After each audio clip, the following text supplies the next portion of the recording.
না একটা রোজার অনেক কষ্ট হচ্ছে, যাই বাসায় যেয়ে শুয়ে থাকি।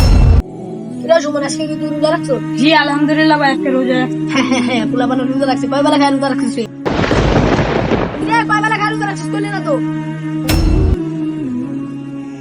দৌড় আজকে রোজা রাখছি অনেক কষ্ট হয় না, তারপরে মানুষ আমার নিয়ে মজা করে যে কয় বেলা খায় রোজা রাখছি।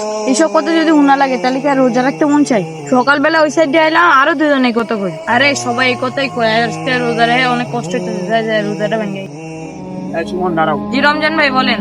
ব্যাপার কি? তুমি দুপুরবেলা হাতে কোথায় যাচ্ছ? আরে ভাই শুনেন, সকালটা বেলায় দুজন ব্যক্তি কয় বেলা খায় রোজা রাখছো? ভাই রোজা রেখে সারাদিনটা করি কষ্ট, তাহলে এই কথাটা কইলে কেমনটা লাগে আপনি কোন? এর লাগে আমার দুই তিনজন এই কথাটা কইছে, এর লাগে আমি রোজাটা ভাঙতে যাইতাছি।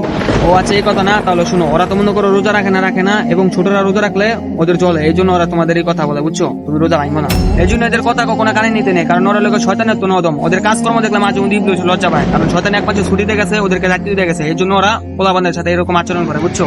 ঠিক আছে ভাই, তাহলে আমি রোজা ভাঙবো না, থাকেন আজকে।